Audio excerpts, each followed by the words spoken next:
sprinting away from the 1,000 metre marker. On the inside, Muscat's there, Eddie Sweat with the white sleeves. On the outside, Mr. Whatever. Varlo's near the rail, then PEJ with the red blinkers. Triptych's about 4 lengths off, and then Piano Man and Kingston Boys, the trailer, 6 lengths off the leader. Muscat takes up the running, Mr. Whatever is second, and Eddie Sweat between the two of them third. Barlow's out the rail fourth, then PEJ. Triptych's about 5 lengths off the leader, Piano Man and Kingston Boy. Top of the lane, Muscat the leader, Mr. Whatever, Eddie Sweat between the two, Varlo on the inside. Then PEJ, Piano Man towards the inside, and on the outside, Triptych still got about 4 or 5 to make up. Muscat, Eddie Sweat, PEJ is running on down the inside, Mr. Whatever on the outside. It's wide open, Piano Man runs on, and PEJ is coming home, and yes, Triptych with a big run on the outside. Muscat, PEJ and Triptych, here comes the line. Oh, maybe PEJ won it from Triptych, but we'll go to the slow-mo, it's desperately close.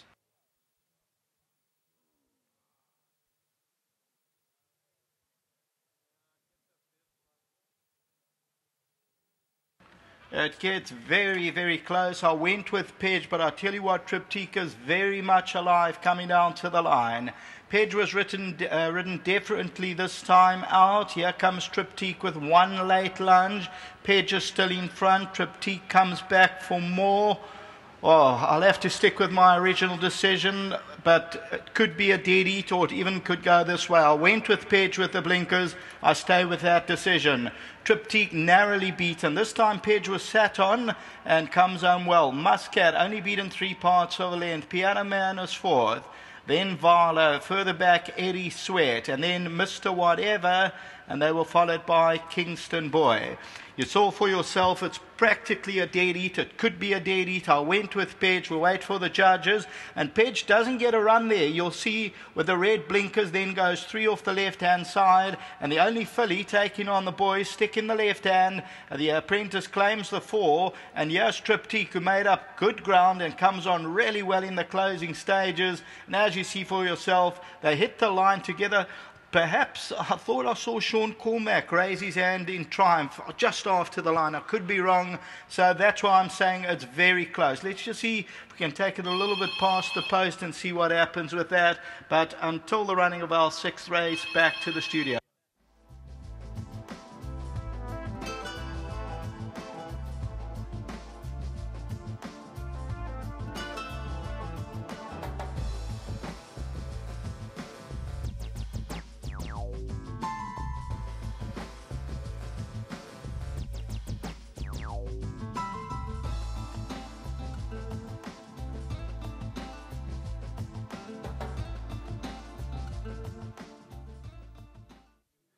All the judges posted up the numbers. It's gone to the filly, number 7, PEJ, beating number 5, Triptych.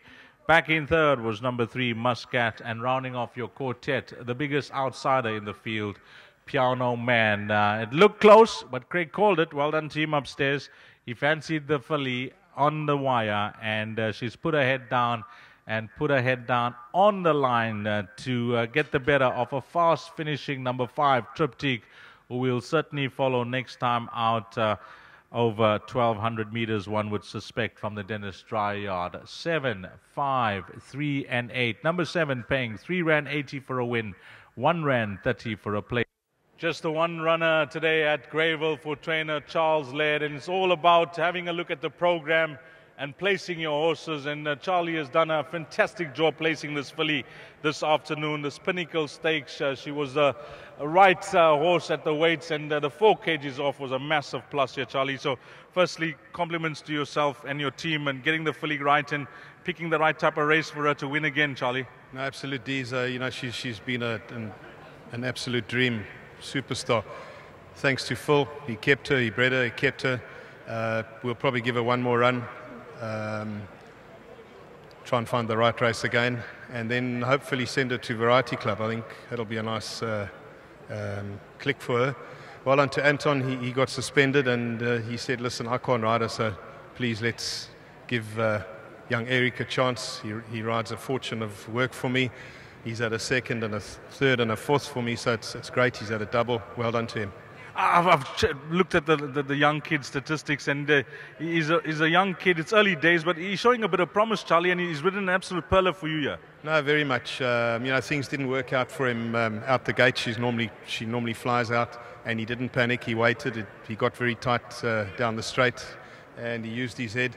I just hope he keeps that small head on his shoulders, and he'll go a long way. Well done, Charlie. Thank you. Well done to Charles Laird. Let's get Eric Ngwana in, and a young man that's building a bit of a support. I can see his family here today to support him. Eric, I've been singing your praises. This is my first interview with you, by the way. I know you've been interviewed by the other guys, and you really started off superbly well. The way you're taking this apprenticeship into your stride. Yes, 100%. The trainers have been helping me at track a lot, and they've been supporting me. They're telling me I'll do well if I just keep my head on my shoulders and work hard. Those are nice positive comments coming through from the trainers. Now, let's talk us through this filly, because we saw that you did not get the best of breaks. Yes, Mr. Laird told me she got the speed gates, and I watched the replays of her. She got the speed of the gates, and she didn't jump well because I think we set a little bit too long in the pins, and then she just got too relaxed and she missed the break, and I just tucked her in behind something and I kept her there. Just kept her interested, and up the straights I couldn't get a clear run because I think Mr. Larina was there, and I just had to ease up a bit, and then I went on the inside because Mr. Delpech gave me space to go in, and thanks to him, and then she ran on well. Yeah, that was the telling factor, because I thought when that gap, she was not going to take that gap, that was going to be a race done. But when she switched in, she did run on nicely. Yes, at track, when I worked her, I felt that she can change legs, and when I switched it to the other side, so I switched her nicely, and Mr. Marcus spoke to me about her, and he said I must keep my stick on my left, and I must just keep her there because she tends to run on the outside, and then I kept her moving, and when I got the gap, I went through with her. I really like the way you've started off now. How many rides have you had? How many winners have you had? I'm sure you're keeping a record.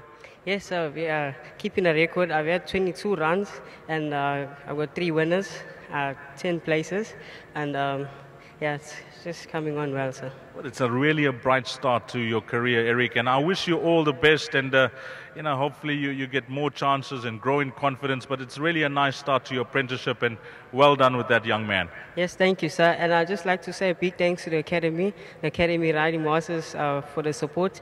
A special thanks to Mr. O'Donoghue for getting me the rides, because he's also trying hard for me to get the rides, because we started off on a bad patch, but qualifying rides and not qualifying and stuff, and Mr. O's been speaking, as well as Mr. Japte. He's talking to me and trying to teach me how to change my stick and stuff, because that's where I lack confidence a bit, but I'm learning, sir.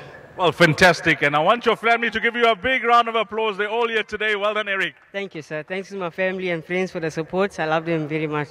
Well done to Eric Ngwana here on number 7. PEJ is a likable young gentleman, and all about getting the rides, gaining in confidence, and here he's ridden one for Charlie. 7, 5, 3 and 8 in a desperately close finish. Number 7, PEJ, has beaten number 5, Triptyque.